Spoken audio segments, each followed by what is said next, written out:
Mohsin bag साहब इसके साथ साथ कि वो टीवी भट्ट साहब के बहुत क्लोज थे, बहुत करीबी थे, वो एस्टैब्लिशमेंट के भी बहुत करीब सहाफ़ी समझे जाते हैं। उन्होंने कहा एस्टैब्लिशमेंट अब पंजाब हुकूमत के साथ नहीं रही। टीवी भट्ट को आप लेके आए हैं दुबई से, आप कहते हैं ये अपने साथियों से मारा गया। ये एक स्क्रिप्ट बनाया गया, इसमें डायरेक्टली डॉक्टर उस्मान जो आईजी पंजाब है वो इन्वॉल्व है। टीवी भट्ट साहब को डाकू था, चोर था, स्मगलर था, हीरोइन फरोश क्या था? आपने किस बेस पे उसको मारा? नाज़रीन, कुछ रोज कबल तीफी भट्ट का मर्डर होता है, इनकाउंटर होता है। जैसे इनकाउंटर होता है तो तीफी भट्ट के इनकाउंटर को लेकर बहुत ज़्यादा जो है वो आपने देखा सोशल मीडिया पर ये वायरल हो जाता है। लेकिन सवाल ये उठाया जाता है कि आखिर पुलिस के इनकाउंटर में या अपने ही साथियों से तीफी भट्ट का इनकाउंटर कैसे हो जाता है।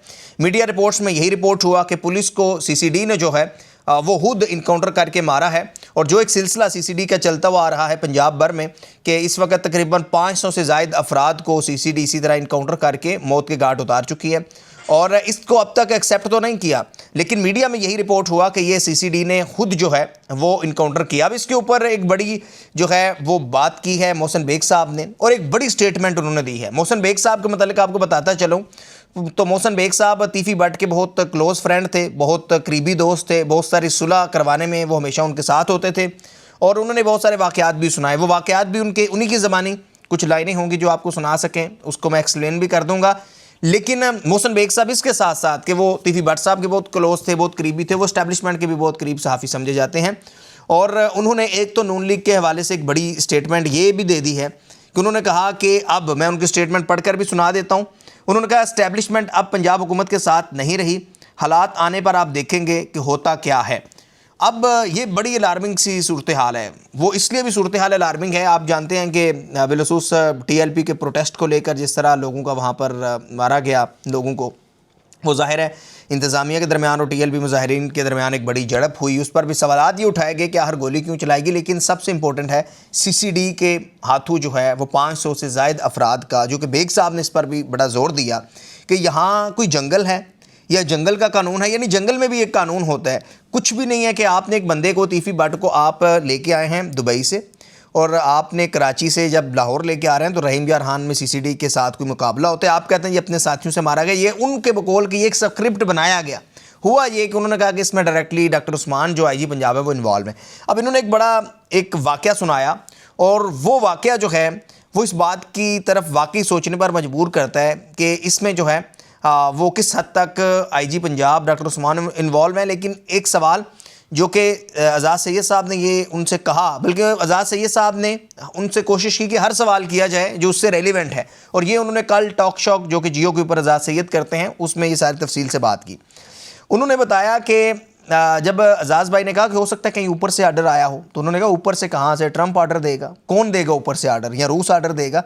फिर आज़ाद भाई ने यह भी पूछा कि हो सकता है कि मियाँ साहब ने कहा हो सकता है शहबाज शरीफ साहब ने कहा हो सकता है मरीम नवाज़ ने कहा। वहाँ पर उन्होंने कहा कि मैं ये तो नहीं कहता, लेकिन चूँकि इस वक्त शहबाज साहब की पंजाब में इन्वॉल्वमेंट नहीं है, तो मरीम नवाज़ ने उसकी कोई मजम्मत नहीं की या उस पर कोई एक्शन नहीं लिया, तो इसका मतलब है कि उनके कहीं ना कहीं नॉलेज में था। अब क्यों इनकाउंटर हुआ है इसकी भी वजूहात उन्होंने बता दी हैं, और इसीलिए मैंने सोचा कि ये वीलॉग करके आपके साथ शेयर किया जाए। अच्छा, वो बताते हैं कि मोहसिन बेग साहब के जो जावेद भट्ट साहब थे, ब्रदर इन लॉ तीफी भट्ट के, उन्होंने बताया कि उनके जो बेटे थे उनको एक केस के अंदर जो है वो नामजद कर दिया गया FIR में, और ये कहा गया कि ये जाए वक़ूआ पर मौजूद थे। मोहसिन बेग साहब कहते हैं कि मुझे जब पता चला, मुझे कहा गया कि आप आईजी साहब से बात करें। मैं आईजी साहब के पास गया, मैंने कहा जी ये जावेद भट्ट साहब हैं, सुलझे हुए आदमी हैं, और ये ब्रदर इन लॉ है तीफी भट्ट के, इनका कोई लेना देना नहीं है किसी मामला से, ये अपना कारोबार करते हैं, फैक्ट्री चलाते हैं। इनके जो बच्चे हैं जिनको नामजद किया गया है जानबूझकर तफ्तीश में, ये तो HSN के पढ़े हुए हैं, पढ़े लिखे बच्चे, ये बाहर रहते हैं। जिस दिन ये वाक़या हुआ उस दिन वो यहाँ पर मौजूद नहीं थे। तो आईजी साहब ने कहा जी ठीक है जी, आप जावेद भट्ट साहब को मेरे पास भेज दें मेरे ऑफिस। वो कहता है मैंने भेजा। वहाँ पर जावेद भट्ट साहब जब मिले तो वहाँ पर एक शख्स ने जो है वो उनकी तस्वीर बनाई, और जब तस्वीर बनाएगी तो इस पर हमने बड़ा एहतजाज, और उन्होंने मुझे बताया कि जी मेरी तस्वीर बनाई है आईजी ऑफिस के अंदर, और इस पर हमने एहतजाज भी किया कि तस्वीर क्यों बनाई। और फिर तस्वीर बनाने के 1 महीने बाद जावेद भट्ट साहब का जो है वो मर्डर हो जाता है, इनकाउंटर हो जाता है। तो ये जो उनकी ये सारा वाक़या उन्होंने सुनाया, ये भी बड़ा अलार्मिंग है। यानी ये इस बात की तरफ निशानदही करता है कि यानी तस्वीर बनाई। अब उसमें मोहसिन बेग साहब ने खुद ही ये जो है वो बताया कि दरअसल जो जावेद भट्ट साहब थे, ब्रदर इन लॉ तीफी भट्ट के, वो इससे जो है वो उनकी कोई इतनी ज़्यादा वो यानी पब्लिकली वो बाहर कम ही निकलते थे और किसी को उनके बारे में ज़्यादा शनाख्त नहीं थी कि जावेद भट्ट कौन है, तो इसलिए उनकी शायद तस्वीर बनाई गई और फिर इसलिए शायद किसी को कहा गया। लेकिन उसके बाद जो है वो कहते हैं जी कि तीफ़ी भट्ट जो है, अब इनको हदशा था पुलिस को या जो डॉक्टर उस्मान है कि वो कहीं बदला ना ले, तो इस डर की वजह से भी हो सकता है। लेकिन उन्होंने साथ एक बड़ी इंटरेस्टिंग बात की, उन्होंने कहा कि मुझे फिर सुलह के लिए कहा गया और एक पंजाब के वज़ीर हैं, उनका नाम भी उन्होंने बताया, सुहेल शौकत भट्ट साहब, जो कहते हैं मुझे उन्होंने कहा कि आप बात करें तीफ़ी से कि सुलह के लिए करवाएं, और फिर मैंने टेलीफोन लाइन पर स्पीकर ऑन करके लाउड स्पीकर तीफ़ी से बात की और मैंने कहा जी आप जाने दें। फिर सुलह के लिए बड़ी हमने कोशिशें की, जो कुछ भी हुआ। फिर वो कहते हैं कि वो जो लड़का उसमें नामज़द था आज वो भी रहा है, उसको भी बाहर निकाल दिया गया, जबकि तीफ़ी का मर्डर हो गया। और उन्होंने कहा कि ये जो गैंग है मुबैना तौर पे, अब जो एक एक लफ्ज़ है ना मोहसिन बेग साहब का, मैं अगेन आपको इसलिए कह रहा हूँ क्योंकि मोहसिन बेग साहब जो बात कर रहे हैं वो बड़ी ऑथेंटिक है। एक तो मोहसिन बेग साहब सीनियर क्राइम रिपोर्टर रहे हैं, 80s की दहाई में रिपोर्टिंग करते थे लाहौर में, और ज़ाहिर है लाहौर का ये टीपू ट्रक्का वाला ख़ानदान हो या तीफ़ी भट्ट हो या लाहौर की पुलिस हो या ये CCD के आज के मुकाबले हों, तो उन्होंने जो बातें की वो इस बात को मेक श्योर करती हैं कि पंजाब में इस वक्त लाकानूनियत किस हद तक बढ़ चुकी है। आप अंदाज़ा लगाएं व्यूवर्स कि CCD के ऊपर बहुत सारे हमारे वकला दोस्त हैं, वो भी बात कर रहे हैं, बहुत सारे सहाफ़ी भी बात कर रहे हैं।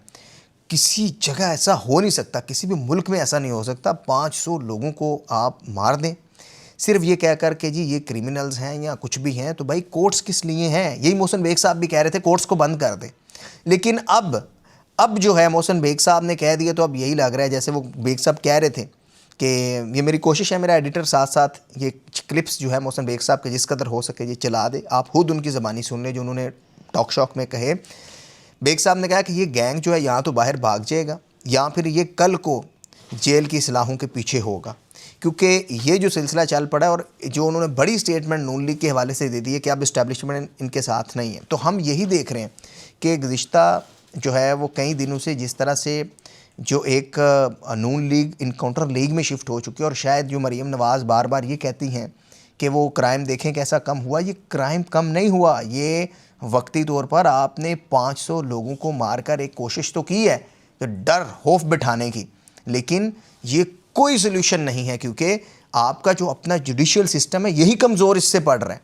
तो हमारा जुडिशरी हमारी मौजूद है, हमारी अदालतें फ़ैसला करेंगी किसको क्या सज़ा देनी है। इस तरह अगर इनकाउंटर होंगे, याद रखें 500 लोग कम नहीं होते, 500 से ज़ायद मुबैना तौर पर जो मीडिया में रिपोर्ट किया गया है, और ये सिलसिला अगर इसी तरह जारी रहा तो ये कल को मज़ीद लोगों की आपस में नफ़रतें बढ़ेंगी। तो इस पर मोहसिन बेग साहब ने कह दिया, तो इसका मुराद है कि इस्टेब्लिशमेंट जो है अब उसने भी कहीं ना कहीं फ़ैसला कर लिया है कि ये अब मज़ीद लाकानूनियत नहीं चलेगी। तीफ़ी भट्ट के लेकर और तीफ़ी भट्ट का जब से ये मर्डर हुआ है उसको बहुत ज़्यादा सवालात थे, और यही एक सवाल था जो बार बार जो है वो जहन में आ रहा था कि हर वजह क्या हो सकती है, क्या पुरानी दुश्मनी जिस ख़ानदान के साथ थी उनकी कोई वजह हो। लेकिन ये जावेद भट्ट साहब जो कि ब्रदर इन लॉ थे, जिनका कोई ताल्लुक़ नहीं था तीफ़ी भट्ट के ब्रदर इन लॉ, उनको किस तरह से IG ऑफिस में बुलाकर उनकी तस्वीर बनाएगी और उसके बाद उनका 1 महीने बाद मर्डर हो जाना, ये एक बड़ा शॉकिंग है कि आखिर कैसे हो सकता है। भाई IG तो होता है वो अवाम के जानो माल को तहफ़्फ़ुज़ फराहम करे, लेकिन जहाँ इन्होंने डायरेक्टली मोहसिन बेग साहब ने नाम लिया है तो ये बड़ा शॉकिंग है, और ये मौजूदा पंजाब हुकूमत के लिए भी बड़ा शॉकिंग है। और कल को इस तरह के जितने भी जो हैं वो लोगों को जान से मारा जा रहा है, इसका जवाब देना पड़ेगा, क्योंकि कोई भी मुआशरा, कोई भी सोसाइटी इस तरह लाकानूनियत के साथ नहीं चल। फिर क्या है, फिर तो सब इसी तरह कानून हाथ में लिए फिरते हैं। यानी आपको जो समझ आ रहा है कि भाई इसने बालियाँ उतार ली हैं, एक तरफ बालियाँ उतारने वालों को आपने पूरी मार दी है क्योंकि वो आम सिविलियन था, दूसरी तरफ आपका पेटी भाई जो गालबन सरगोदा में एक पुलिस वाला था जो एक खातून को हरास कर रहा था, उसको पकड़ के आपने उसमें हवालात में कर दिए। तो यानी आपका पेटी भाई उसके लिए और कानून है, कोई और आम शहरी सिविलियन है उसको सज़ा देने का कोई और कानून है, ये कानून है उसे मार दें। तो ये किसी मुआशरे में नहीं हो सकता। और मोहसिन बेग साहब ने ये बातें करके बड़े सवालात उठा दिए हैं, और हमने भी कोशिश की कि मोहसिन बेग साहब की ये जो स्टेटमेंट थी वो आपके साथ शेयर की जाए, क्योंकि कोई भी मुआशरा इस तरह लाकानूनियत के साथ नहीं चल सकता। देखते रहिए ज़ेमन शाह यूट्यूब चैनल। कोशिश होती है कि मैं जिस कदर हो सके आपके साथ आवाम की जो है वो नुमाइंदगी कर सकूं। सब्सक्राइब करेंगे तो आपके पास नोटिफिकेशन आ जाया करेगा। अपने फीडबैक से ज़रूर आगाह कीजिएगा कि इस सारे केस को लेकर तीफी बट, पंजाब पुलिस, सबको लेकर आप जो हैं आपकी क्या राय है, आपके इसके ऊपर क्या कमेंट्स हैं और क्या सीसीडी को ऐसे मुकाबले करने चाहिए या नहीं, ज़रूर अपने राय से आगाह कीजिएगा। Thank you very much for watching.